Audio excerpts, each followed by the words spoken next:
I think what the problem was is that this is like this streaming thing also can stream gaming. And so I think that it was pulling everything, like all of the sounds going on with my desktop. Um, so I just closed everything.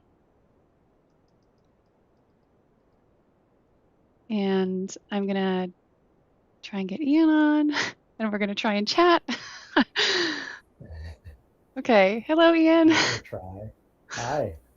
That was the strangest thing. I felt like I was making a mixtape, like a bad mixtape. Yeah, it was looping pretty hard. And I think looking at YouTube now, it made you pretty small and it put my picture as like 3/4 Okay, did that of change it at all? the video. There's like a small lag, so All right, yeah. we'll see. Oh, now I'm cut off. So Oh it's my probably gosh. more like your screen. Okay. All right, all right. So as you guys can see, we're figuring out how to do a live stream. I think someone said good thing it's not a required skill for any. Okay, so can you move over to the side of your screen? I'll move over to the side of my screen and then you know what I mean? We'll do that Okay. Okay, yeah. Yeah. towards the door. Yeah. Give it 1 second so I could see.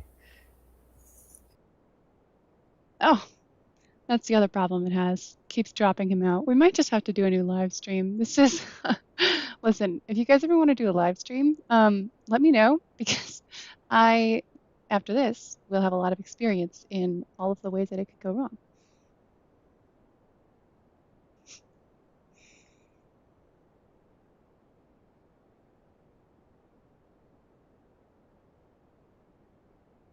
Okay, guest has joined. Click to show on stream. Here we go. Oh my God, this is so stressful. Unbelievable. This is so stressful. This is like the most stressful thing I've done since I interviewed for my current job. Right?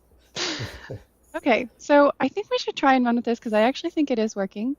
So it might drop Ian sometimes, and then I'll just take a second and then I'll add him back in because I'm just thinking through logistically how I'd get everybody onto the same live stream but on a different link, and that would be probably more challenging. What do you think, Ian? Yeah, probably. So what's happening? I think it's Streamlabs, which is what we're using. Mm-hmm. It's just dropping me for whatever reason. So as soon as it drops me, I'm going to exit out, join right back in, and then hopefully it's just a small delay. Okay, all right. So let's chat. I don't drink coffee, but we are coffee chatting. Do you actually drink coffee? Every day, probably twice a day. Oh, okay. All right. So, And I just bought a nice Ninja Coffee dual brew, ice brew coffee machine for Black Friday. So that's pretty cool. wow, treat yourself. Yeah, That's what happens when you become a data analyst. You got to watch out. Start treating yourself. right? So, I just wanted to talk about like how we both got into data and what it's like to be in data. And since we're both data creators too, I think that we probably have heard a lot of other people's stories, so we can see how ours kind of mirror that. And just we kind of have a handle on like the most common things that people ask about. And so I thought it'd be cool as data creators to kind of just like have this chat. And I do coffee chats with other data creators, but I thought just live streaming it would be extra cool. So I know that we've probably heard like bits and pieces of each other's stories because we both like create stuff in the data space, but I don't think I've actually heard like what were you doing before you became a data analyst? Sure. Yeah, I feel like I've told so many people this, and maybe I just haven't told you for whatever Yeah. reason. Um, but I was working in a warehouse doing printing for a Oh, while. really? It was 12-hour shifts. And I just started to think about my future. And I was planning on starting a family, and I knew I couldn't do that in a warehouse shop. So I'm a big side hustler. I've tried just about everything. So I landed on data analytics one day and just kind of gravitated towards it. And then actually, I learned some stuff from Alex the Analyst on YouTube, Mm-hmm. and then went down a rabbit hole of learning the wrong skills in the wrong order. I learned Python first, Oh gosh. Like first? Like before sequel? Yeah, absolutely first. So I did a whole like 20-hour course on that. Oh my And gosh. then I was doing projects and just a waste of time. Did you think like so when you started doing the data stuff in like Python, were you thinking it was going to be a side hustle or were you like this is going to be the new career? Um, I wanted to kind of get into it just a hair to see if I liked it, like the tools that it So you was started with that I would Python. use. Yeah, I started with Python. Dropped you out again. I do not think that I would recommend Streamlabs because it doesn't seem to work super great. Just for anybody, because I just am going to talk until Ian comes back on. I would not recommend starting with Python. Probably neither would he. Here you are. No, no. Okay, so it's a quick little back into the room. But anyways, I like the Oh my God. We tried testing this out ahead of time, and you know what? One thing about my journey is that I've showed you guys the ups and the downs, and now you are present for ups and downs. Go on stream. Here we go. okay. Well, I stuck with it for half a year, and then it's one of the longer side hustles that I stuck with. And so I decided to start the application process and blasting it out there, which took quite a while working a 12-hour job. So I was doing it in the mornings, on lunch breaks, and then after work and weekends. Hmm. So I just kind of surrounded myself in data, and then yeah, I'm here now. And how old is you have a kid, right? How old's your kid? Yeah, he just turned 1. He just turned 1. Wow. So Yeah. how long ago did you start taking that Python course? Um, I would say December, probably like 2020. Okay. So it took Yeah. you like a year and a half to get it. What? No, wait, 2020 to 21. Uh, Yeah, how long did it take you to get a job? from from the very beginning, well, I wasn't pushing it too hard, so I guess it probably, if you count learning Python until I got a job, probably about a year or a little over a Okay. year. So how But long when I did it take you started to to realize that Python focus, was not the right, like how long did it take you to shift focus and get on the right track? um, I started learning different libraries, and then it was having me do web scraping, and I was just like, this isn't it. So probably a couple months, just because I didn't have too much time to dedicate towards it, and it Hmm. takes a lot of time to learn it. Yeah, it does. And a And lot of energy. So do you feel like then, like going and learning SQL after that was like, oh, this is fine. oh, learning SQL after Python and learning how like while loops work and the functions was a piece of cake. Hmm. Yeah. Yeah, that makes So that sense. was, Did you know that I started data analytics as a side hustle? Did I ever tell you that? I don't think so. Yeah. So in January of this year, was like super burned out. I went to graduate school, got my master's in occupational therapy, had just finished classes, and we were just starting field work, which is like student teaching. And I was doing Instacart. And I was like super burned out. And I was like, you know what? Maybe if I could find, like, I keep seeing all these TikToks about how like tech is you can work remotely and all these things. If I could just get a tech side hustle, like maybe someone would want to pay me to just like analyze their spreadsheets for them, like work on their Excel files for them. And so I was like, yeah, I'll just give this a shot and I'll document it on TikTok because if that is, a possibility, I think there's a lot of people that'd be really interested because the side hustle hashtag is so big that every time I use it, I get like a ton of spammers on my post because a lot of people are interested in Right. side hustles. Um, and then I like my TikTok started getting this following because so many people were interested.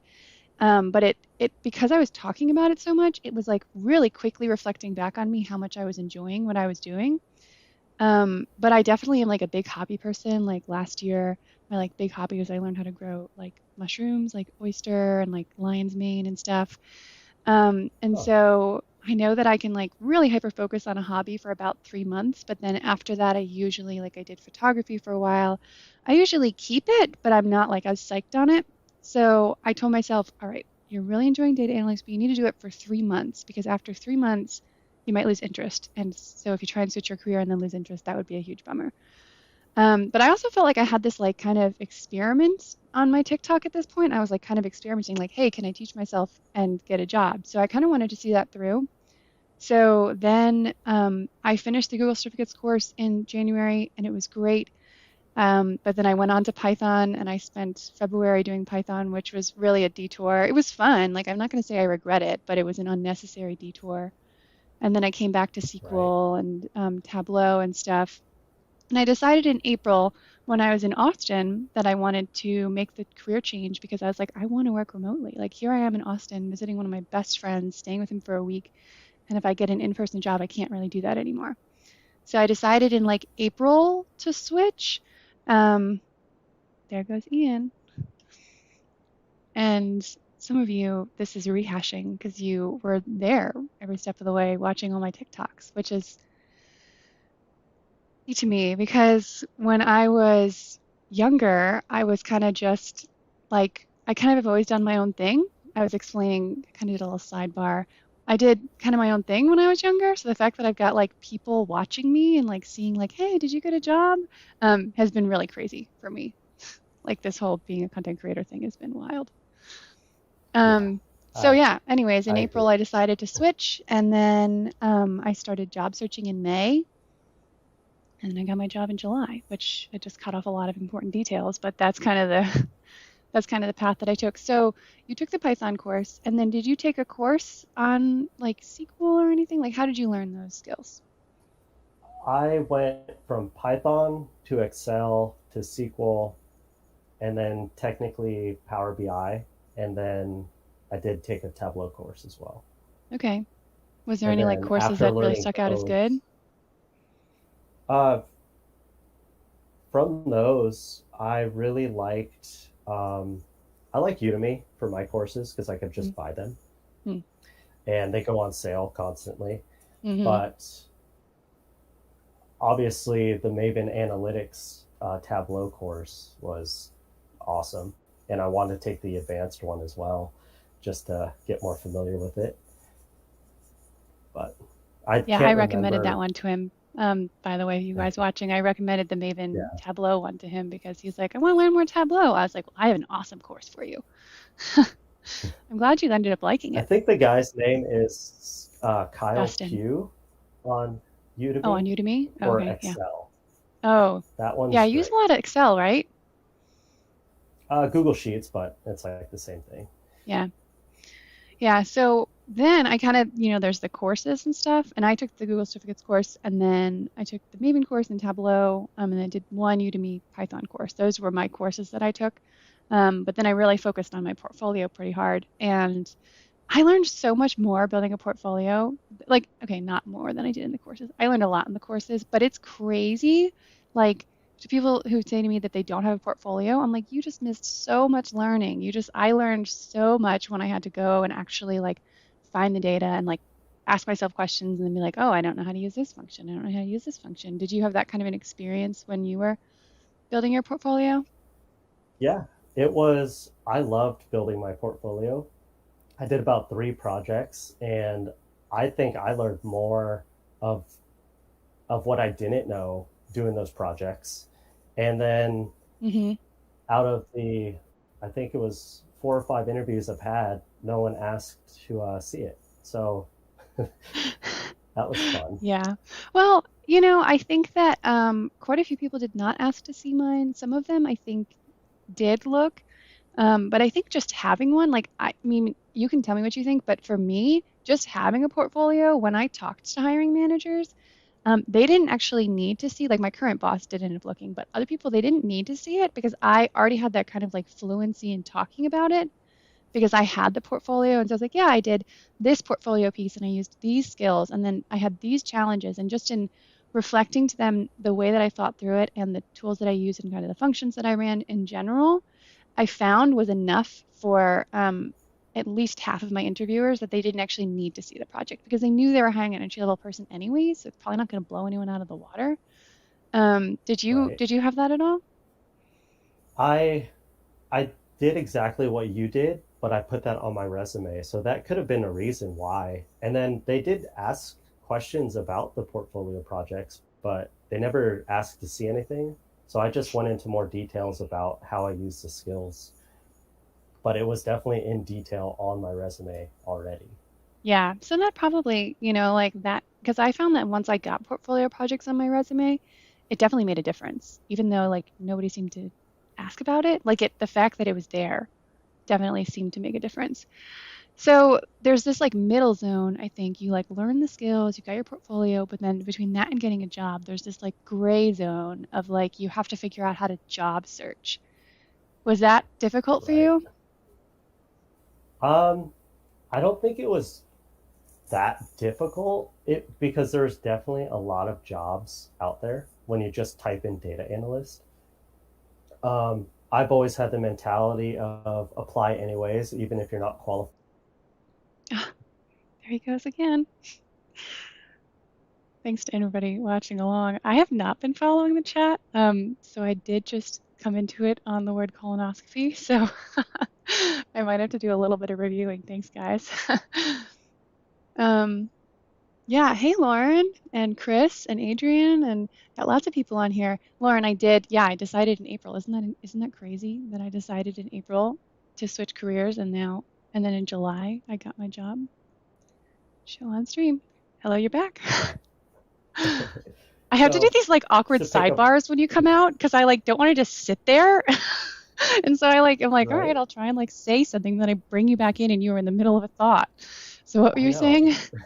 So I'm not sure right where I cut out, but Mhm. I was blasting my resume out there and applying to everything. If it said 2 to 3 years, I would still apply. I'm sure it's an entry level job. So if I got in front of the right person, I'm sure I could talk to them and explain my skill set.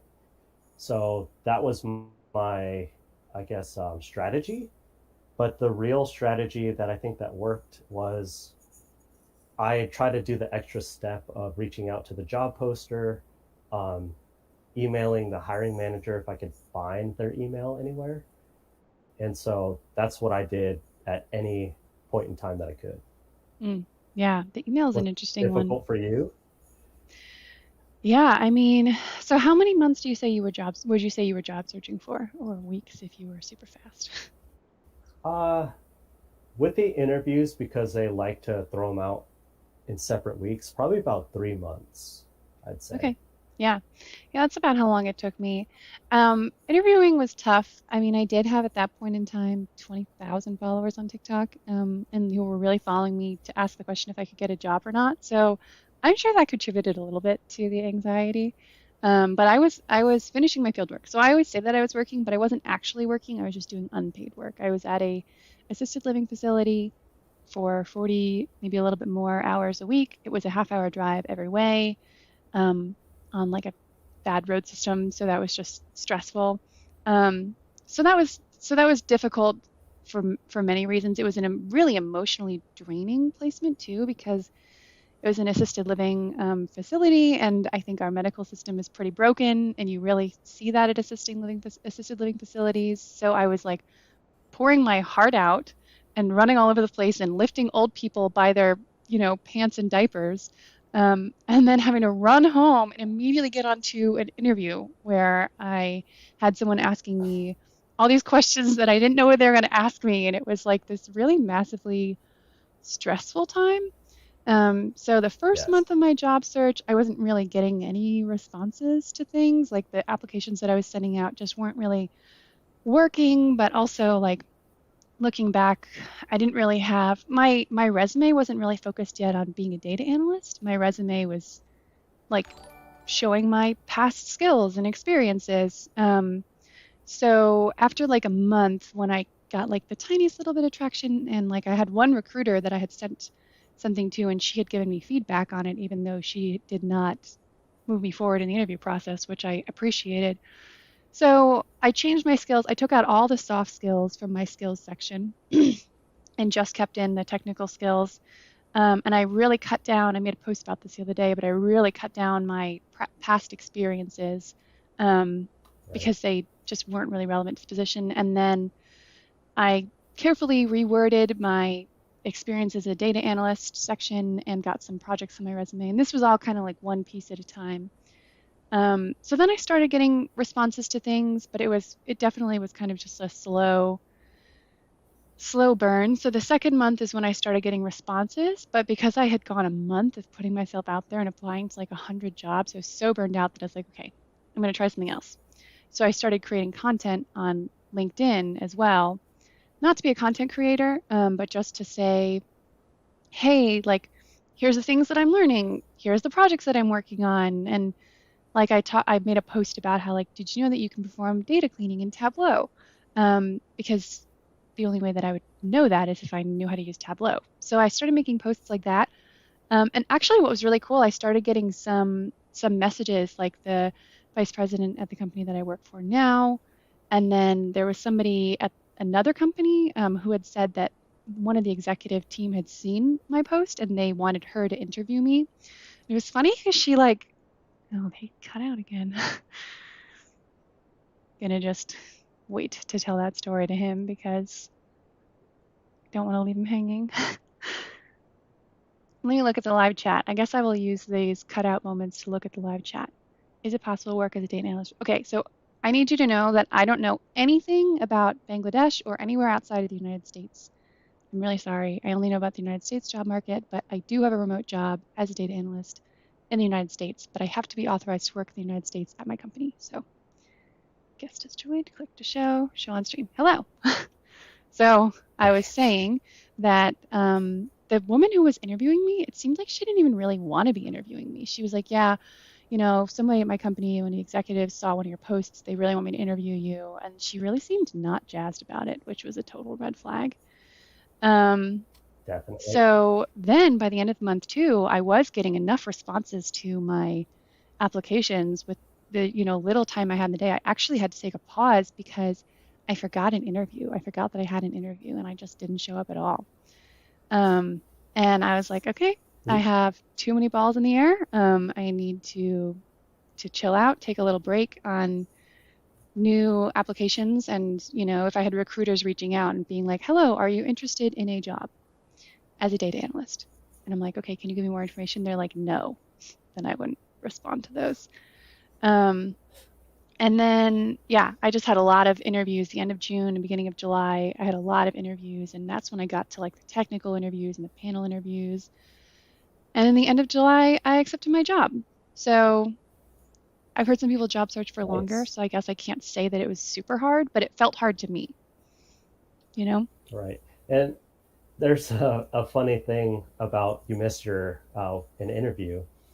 I I was getting a little bit more traction during like a 2 week span where I would get a random call and they would say, "Hey, hey, is this Ian? And we see that you applied for the data analyst job." But I'm like, I applied to 50 of them last week, so I don't know. Who are you?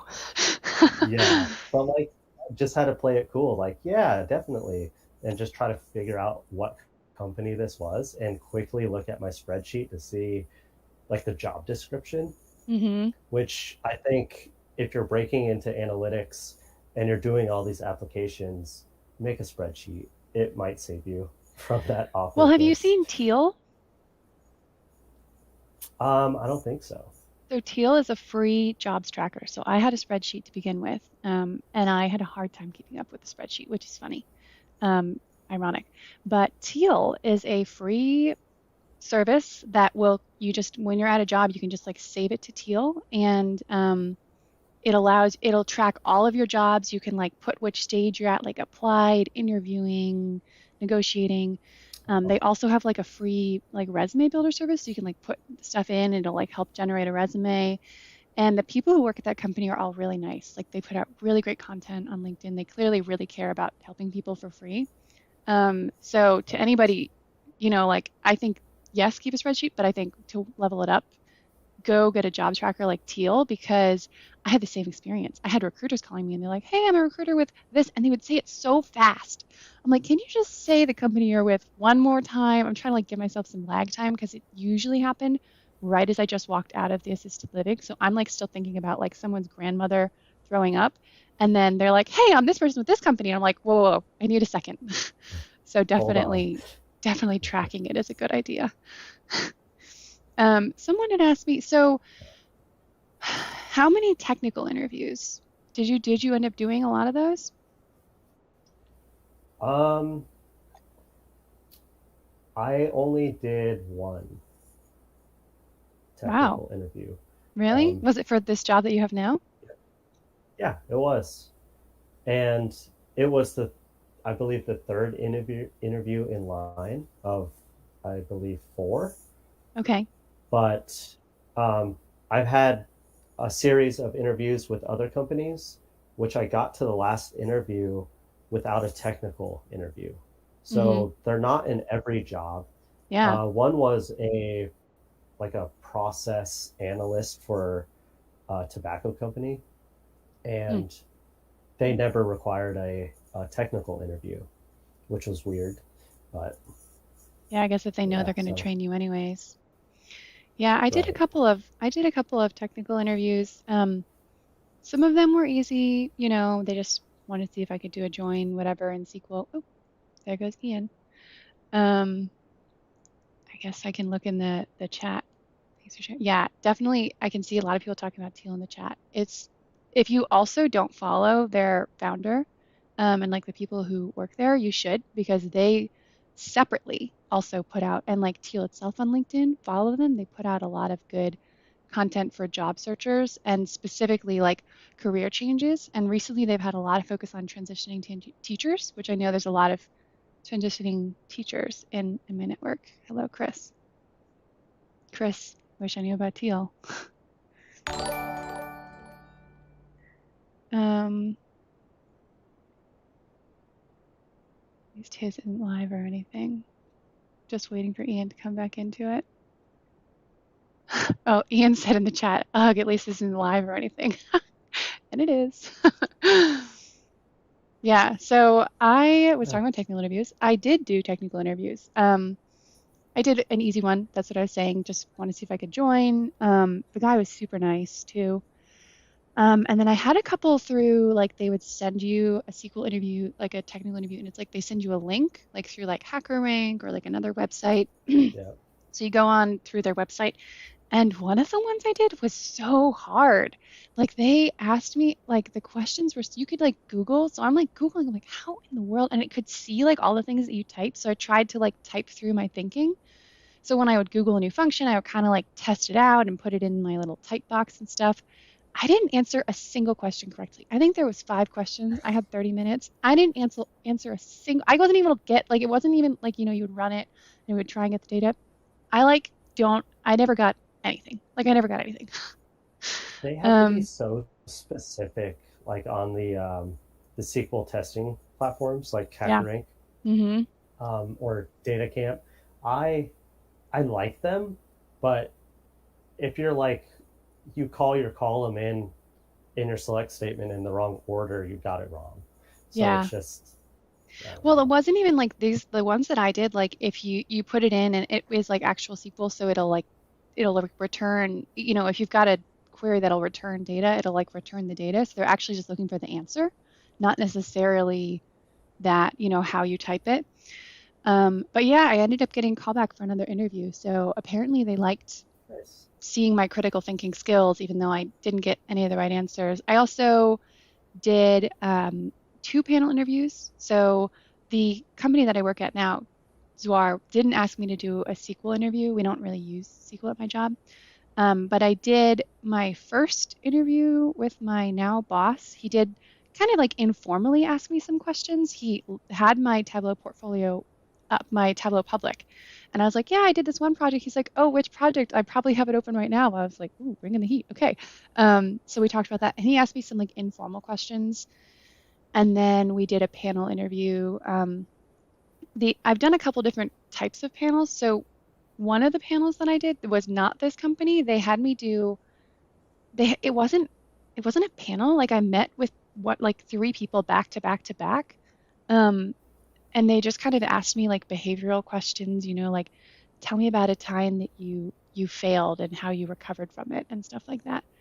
Which Yeah, like I see those have a time and place, but I feel like I don't know, it just feels so canned asking those questions. Even the person asking it, like you could see that they felt it was like so canned, so stiff. they probably Googled a good behavioral question and just like, I have to ask something.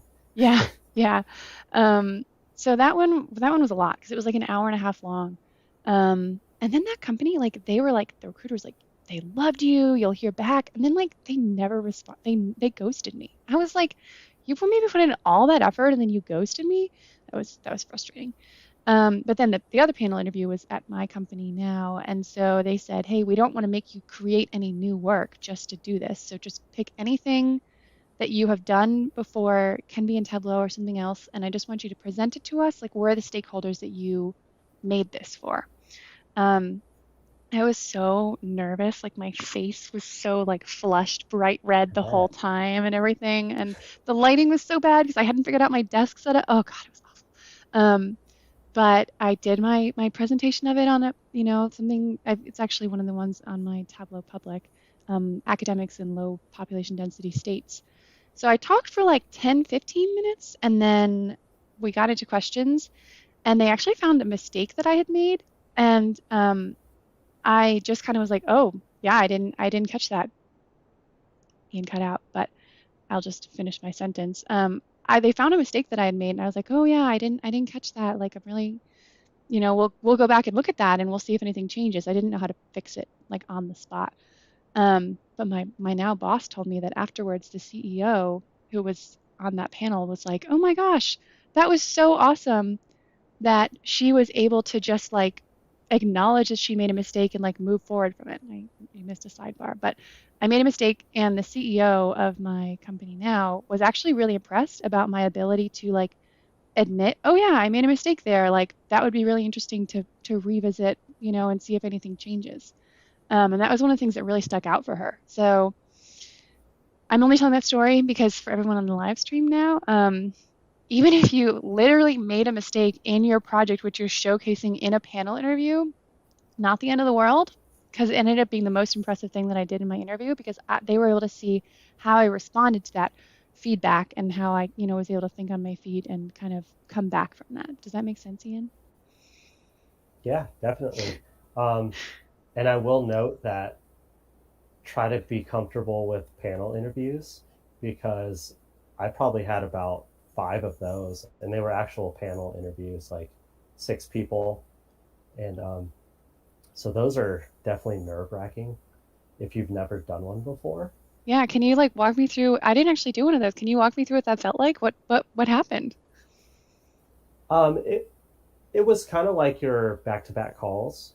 They Okay. just went like it was a Zoom call with six heads, and then they would ask one behavioral question each, and then they're like, "Oh, you're going to be on another panel interview here in 5 minutes, so you get a little break."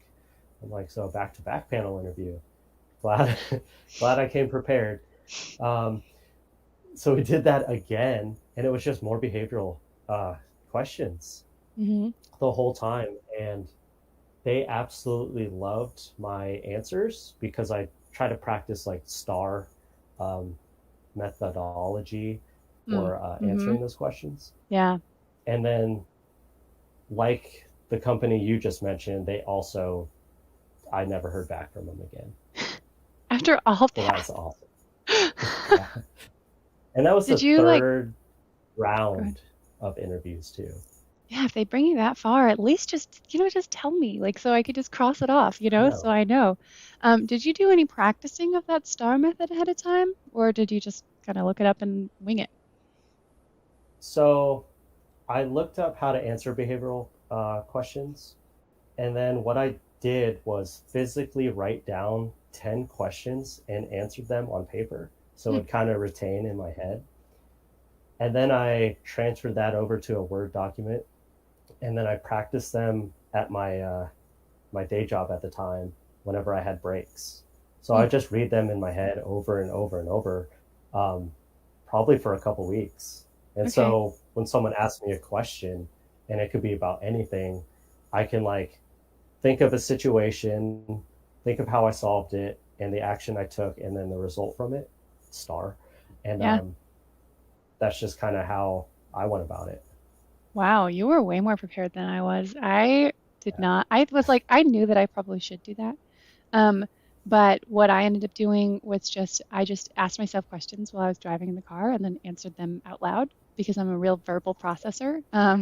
So I just would talk through my answers and then see if I hit this point where I was like, oh no, I said the wrong thing. I need to start over because you can't do that in an, I mean, you could theoretically in an interview, but you definitely don't want to.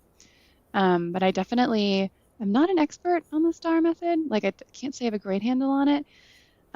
But one thing I did notice about panel interviews, like I'm a fairly good public speaker, communicator. So there were a lot of things that I was able to kind of coast through that I think if somebody was not used to being on camera, like I was on TikTok for a couple months at that point, like if you're not a public speaker, not used to being on camera, um, probably worth it putting in more of that time and energy. Whereas because I had good public speaking skills, I kind of coasted through some things that other people might not be able to, which is like not super great right. advice because I'm not going to tell anyone not to prepare.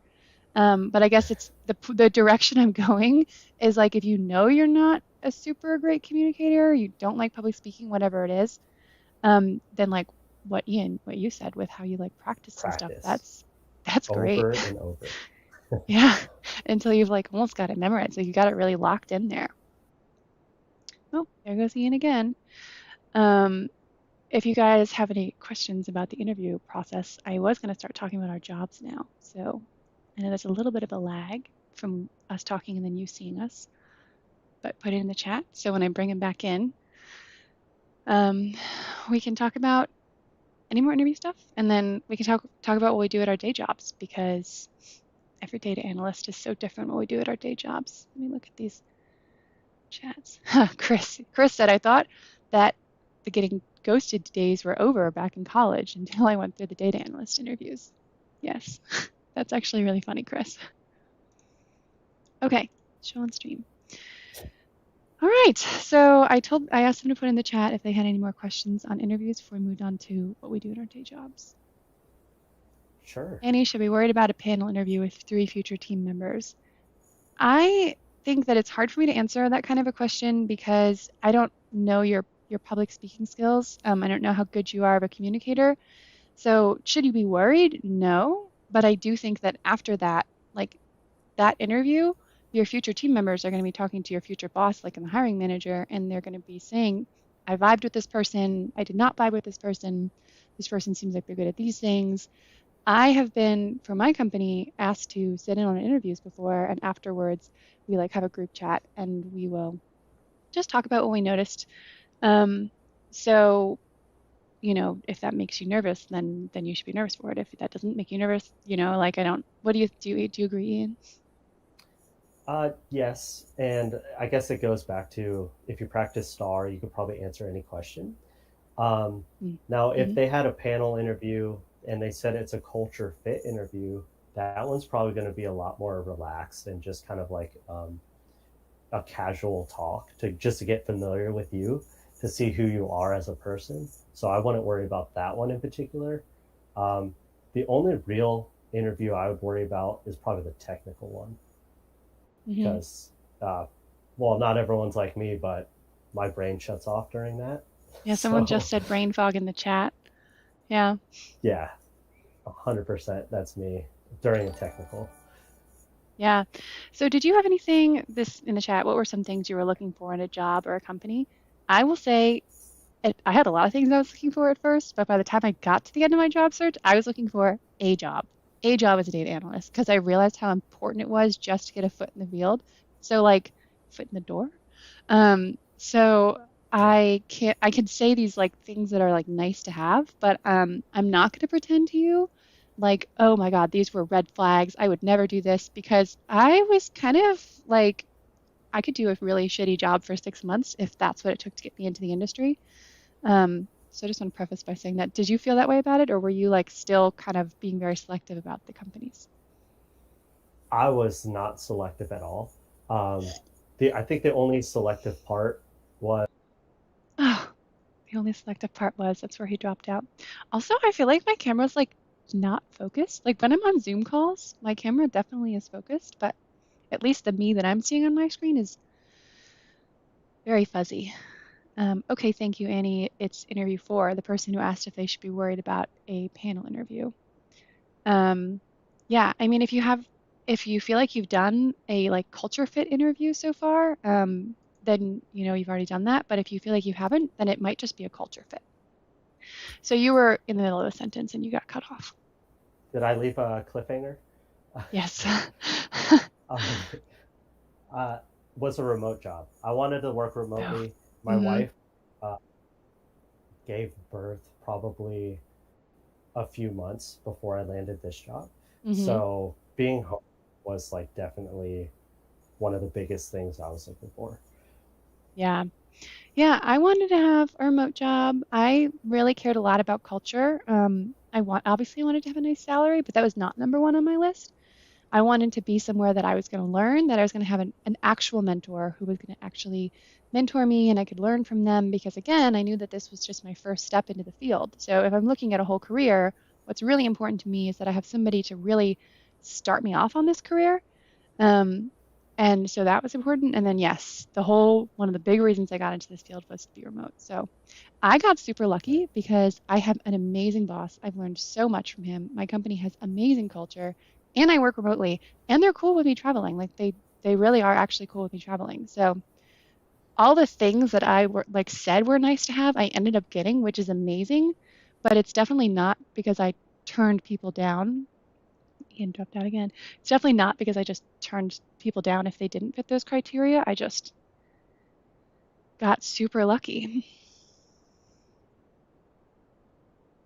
Oh yeah, Matt Mike said that he did a technical interview where they let him use Google. Mine, I think I was able to use Google on all of mine, except one of them was like over Zoom, so it would have been like a little strange to Google something like while like in the middle of a face-to-face conversation with somebody. But every single one of them, I was able to have notes with me, and so I would never have had to come up with the syntax of SQL without like having my notes right in front of me. So I thought we could talk now about our actual jobs, because that's another Sure. important part of this puzzle. I know that you're a data analyst, and I know that you use Sheets, but I actually don't know much about your job. Do you want to just tell me about it? Sure. So, yeah, like you said, I'm a data analyst. I primarily use SQL, um, probably 2/3 of the time, and then I use Google Sheets to kind of build trackers or put all the data together after we aggregate it down from the SQL queries. Um, Probably can't talk too much about it because it is just customer data. Um, I do work with probably every department of the company, so financial, marketing, sales, and then just like the product itself Mm-hmm. to give the data that the stakeholders want. Yeah. And then I guess I'm in charge of a couple weekly reports and making sure those are all right. So I'll just refresh my queries in my Google Sheets every week just for those. But I guess a day to day would kind of, I'd go to my boss if I'm not currently on a project, and then he would. Oh, okay. So that's where he left off. He would go to his boss if he's not currently on a project, and he would, because like he keeps cutting out, and then I keep answering something in the chat and then forgetting where he was to when he comes back in. Yes, hello everybody. The stream keeps kicking him out. If anybody wants to help us email Streamlabs, let me know. We'll sign a petition. Welcome back. You were saying Okay. if you weren't on anything, you would talk to your boss. And he would give me a new project. But now that I'm comfortable with my job and I'm speaking to all of these departments, that I already have these projects lined up. Mm, So if there's a new ad campaign going out, we'll I'll already start working on getting the data for them Mm, and stuff like that. So yeah. it's definitely a day by day process in the beginning, and then it just kind of rounds itself out since I've been here. Mm. And do you feel like pressure to work 10, 12 hours a day, or do you kind of, are you good with shutting your computer at around 8? Like, what's that like? Okay, if you can talk about it. Tell me if you can't Yeah. talk about things. So, no, I have a really great boss. I got him to start content creation, so you might have seen him. Uh, he's really big. As long as I'm getting the job done, it doesn't really matter if I, step out to get lunch. I don't really have to let him know. Now, what is important if we're doing Cut him out again. Sorry, guys. I'm gonna have to find a different platform for I'd like to do another live stream with somebody at some point, and this is ridiculous. I'm gonna have to find another platform to bring a guest on with me because this one just keeps cutting them out. Welcome back. okay, what was the last thing you heard? You were talking about your job. I keep forgetting because I keep answering people in the chat and then or whatever, and so that I forget what you were in the middle of saying. You gotta be the one to remember. It's on you. Well, I know what I'm saying, but I don't know when I cut out. Oh man, okay. So, You were um, talking about your job, your boss important on you getting the job done, but what is important? And then I think it's okay. okay. So if there's an event or an ad campaign going out on a certain date, obviously I know ahead of time. So I'll definitely make sure I'm available, um, put in the hours to make sure things are prepped for those campaigns and events, because there's going to be a lot of people in the company that rely on the data to. Ah, okay. Somebody put this in the chat. There's a lot of people in the company that rely on the data to dot dot dot. Maybe you guys can help me keep track of what he said before we cut out. There is like, I think maybe like a 10, 15-second lag, but okay, there's a lot of people in the company who rely on the data to, you cut out. to make sure what they're doing is working. Mm, So that could go as far as, you know, how many sales did we make the day of running a campaign or something like that. So I guess I get to go back to your question. I'm not really, it's not a mandatory 9 to 5 as long as you're getting what you need to get done. mm, okay, Is that yeah. pretty similar? Um, kind of. Yeah, I mean, definitely not a mandatory 9 to 5. I pretty much make my own schedule. So, like, do you have a lot of internal meetings? Um, we have what we call like a touch point. I meet with my boss once a day. Hmm. It's pretty short if there's nothing going on, but that's about it. Okay. Yeah, so pretty much I just get clients. So for everybody, I'm a consultant. I actually am full-time and salaried with my company, but we consult with small to medium-sized businesses, so they call me a consultant. So all my job is I get clients and then I analyze and visualize their data, present it to them, whatever, publish it, whatever needs to be done. So really what's important is that if I have a meeting scheduled with them, I need to be at the meeting, but I schedule my own meetings. Like it's not like my boss puts it on my calendar. And then I can work on that Tableau work on my own time. I mean, sometimes like if I have like Salesforce is like notoriously challenging. And so if I have a Salesforce customer, I might have to email back and forth with them a lot. So that kind of needs to happen during the workday. But if I'm just working on a Tableau workbook, I have definitely like some days that I just didn't feel like doing anything in the morning. I've definitely worked till 5:11, from like until 10:11 p.m. Um, just working on the workbook because like they don't like track my seat hours like that.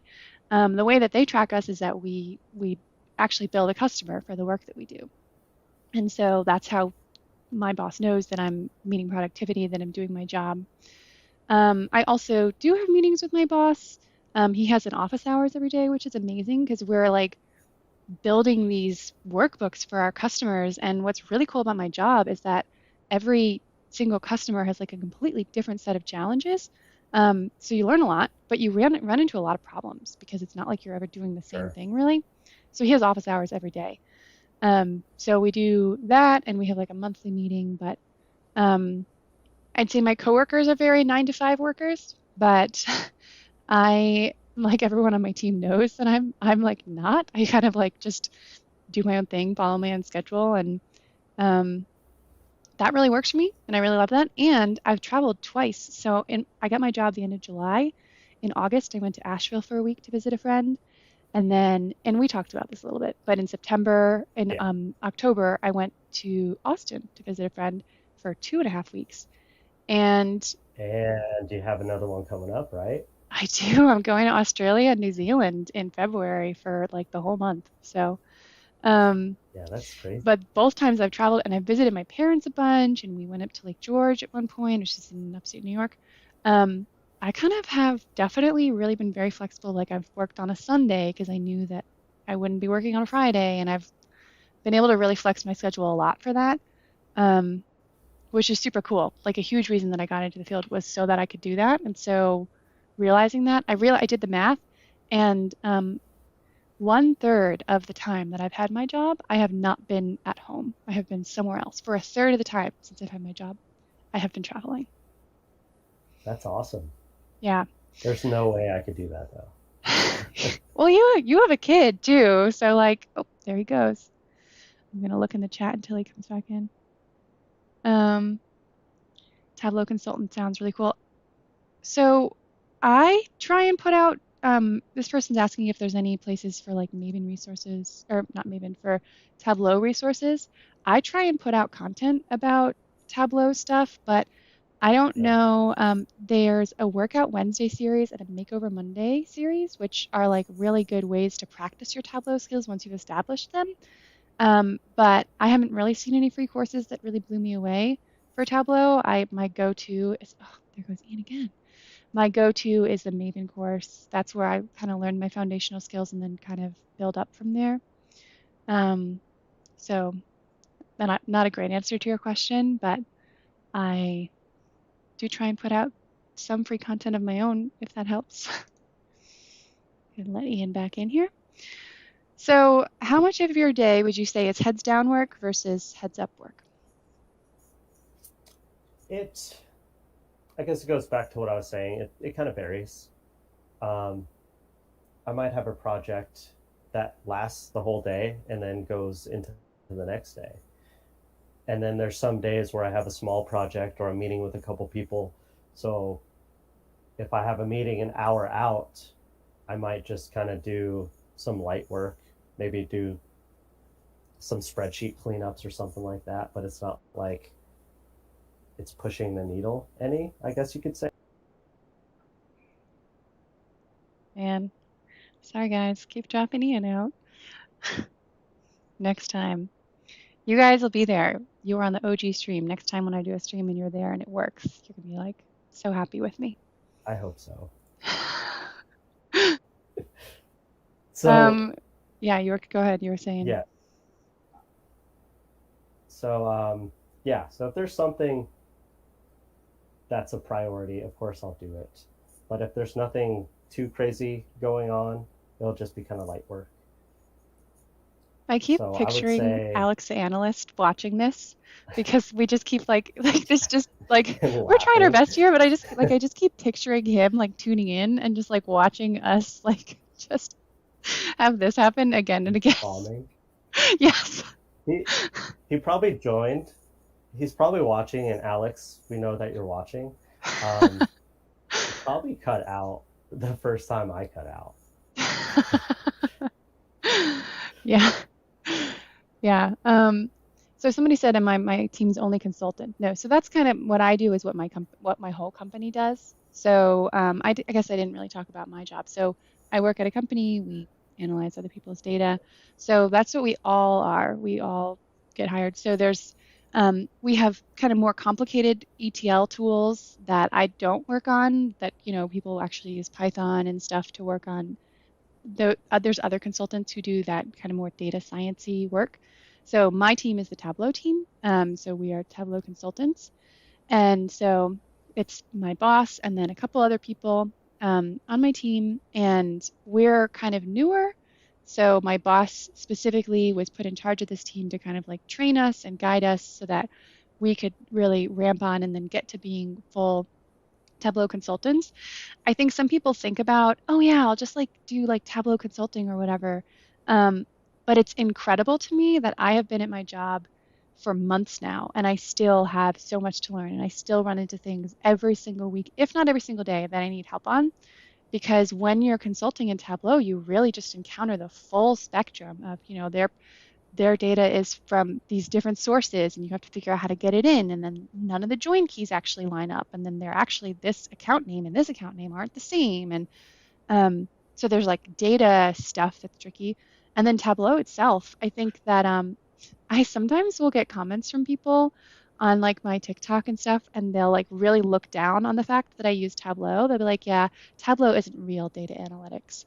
um, I don't understand why we're gate, or like they'll say Tableau isn't real tech. And I like don't, that's like it's a weird way to gatekeep. Like if you work in tech, like even if you're just like a That tech is. salesperson, you still work in tech. Super weird. Um, but it's actually really difficult. It's really easy to use Tableau like at an entry level.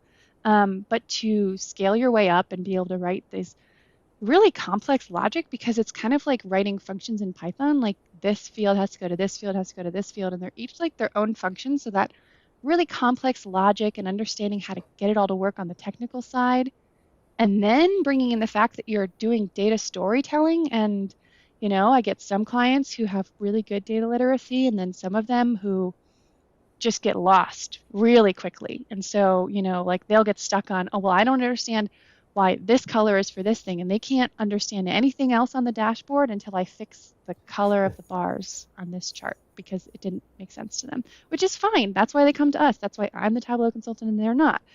Um, but it's being able to kind of piece together the technical skills as well as that design and data storytelling and prioritizing what goes on screen and how, um, is way harder than I thought it could be. Really, really cool. Like I really love my job, and every client I get, I sometimes get nonprofits or I'll get, bigger companies or whatever. And so it's really cool that like I'm never working with the same data, like I'm not just working, in just the aircraft pistache, like just the lamp industry. I'm not just like just working in the lamp industry. I might be working in the lamp industry, and then I might be working with climbing gyms, and then I might be working with a women's organization. Ian cut out. None of these were real examples because I can't give you guys examples of my actual clients, but these are examples of, how diverse my job can be, which is really interesting. Let's take a look. It's six Yeah. o'clock. We've been on here for an hour with so many technical Already been difficulties. an Let's take hour. a look at this chat and then we'll start wrapping it up. Let's see if did you notice anything that jumped out in the chat? Let me take a look.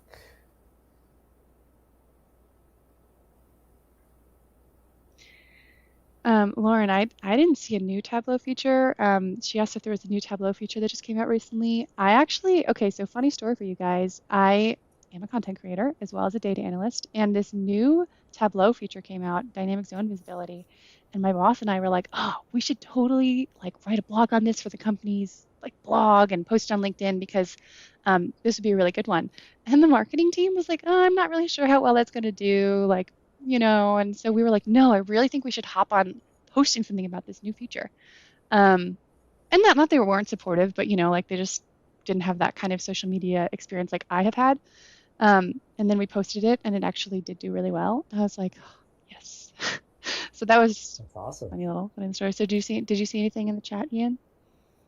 Nothing that we haven't really um, covered. Do you guys have any So questions for us before we log off about our jobs? I'm so sorry that this streaming problems really took up so much of our time, but we talked about, I what did we talk know about? We talked about what got us into data. our We talked about how we journey. got into data, interviews, our jobs. Do you think there's anything about your job that should tell the stream that we didn't get to cover? Um, I guess just no, not really. I mean, I don't use a BI tool in my current job, Hmm. which is something I think was kind of odd Can you while I talk more was about what you like mean by BI applying to tool jobs. for people watching? Either Tableau or Power BI, or even Data Studios, or the number of other ones there are. So I don't use any of those at all. So there are jobs out there that would just require like just Tableau or just SQL and Excel. So Hmm. I don't know. Just keep an eye out for those and go towards the jobs you want to work with, the tools you want to work with. I guess if that makes sense. I don't know. Yeah, there's so many jobs. I made this video the other day talking about the bare minimum you need to do to become a data analyst. And so many people commented on it and they wanted to add on, well, you need to know this, you need to know this, you need to know this. I was like, Right. it was not a comprehensive job posting that I was just reading to you. I was just reflecting. I said that Excel and SQL are like the things you see in like every job posting. And then adding on Tableau, I think would also be a really good thing. But those are kind of the core that you see. But then some positions want Python. Some positions, like in Of like the course. social sciences, usually want R. You see less of those, but they want some want experience with Snowflake, like whatever it may be. So you're right. Like kind of you can kind of drift towards the ones that really seem to suit what you think you're going for. Um, or you can just do the approach of trying to get a job and niche down later. Because that's initially I was like, yeah, I want to get a job that really vibes with me. And then I was like, I want to get a job. And then I can get a job that vibes with me Yeah. later. So my thinking about that is, yeah, get your foot in the door and then start using the skills that are required by the job while you're upskilling here and there. And then from there, um, just kind of take the path that you're gravitating towards. Maybe if you're in SQL a little bit more, you start liking it more. So you want a job that's more SQL heavy. So you won't know that until you're actually a data analyst, I guess, because you can do courses all day, but it doesn't really prepare you for the real world on the job because you're going to come across um, hurdles that no course has covered, and you have to Google your way out of it. Yeah. Yep. So, Yeah. I feel like now that I've been in my job for like 6 months, I'm not actually sure. Oh, there goes Ian. Not actually sure how many months. I kind of am like now thinking about, okay, what other things do I want to learn? Like, I'd really like to learn Python. I'd really like to see how I could integrate with that with my job. So once I pass my boards exam, God willing, I'm going to start doing some side projects where I'm going to start doing some Python and continue to upskill. So someone asked about if I do my own side projects. I do, because I think it's fun. But I also would, like to keep sharpening my skills. And I kind of have gotten to this place at work where I'm still learning my technical skills, but I'm really learning like just so many more. Like my learning is more of like how to ask the right questions, which is amazing. But it gives me the space, I think, to on the side do a little bit of like learning Python and stuff in projects because my technical skills aren't growing at such a rapid rate that they were initially. Did you feel that at all with your job? right. Um, I do kind of do projects just to, like you do, keep yourself sharp on those skills, especially with um, not using a BI tool. I don't want those courses to kind of go to waste. I will say I'll let Python go to waste because I don't know if I'll have a role that requires it. But if I do down the line, I guess I'll pick it back up. Well, I see like Jess Ramos, she posts about Python sometimes, and she's an analytics manager. So I do think that analytics managers end up using Python. So if you want to, work your way up that chain, maybe. But Yeah. Ian, thanks so much for bearing with me with all these technical issues. This has been crazy. Yeah, struggling through. Jeez. Oh my gosh, I'm like so stressed right now. Thank you to I everyone know. in the I think the chat. next one will be a lot better. We'll Yeah, we'll well, figure this out. gonna have to like test it like these new streaming platforms. We decided for everyone like we haven't been talking about like we haven't been planning this forever. Like we just talked about it this week and then we had things going on. So we did a little bit of testing this platform, but we didn't get to do a bunch because we didn't expect that it would do this. It has such great reviews. So lesson learned on that one. But Yep. I'm super glad that everyone was able to come. And this was my first chance to interact live with my followers. How about you? Yeah. This is the first video I've ever done. I don't do anything live or videos or even pictures. And I Hmm. only post really text based content on LinkedIn. So this is definitely strange for me, but it was fun. Well, Ian, well, everybody, this is what Ian looks like. You guys all probably know what I look like already. Outside You've my seen my profile videos. picture, Yeah, yeah, it's so funny how looking at people's profile pictures and then if you ever get to talk to them in real life, you're like, interesting. right? Okay, well,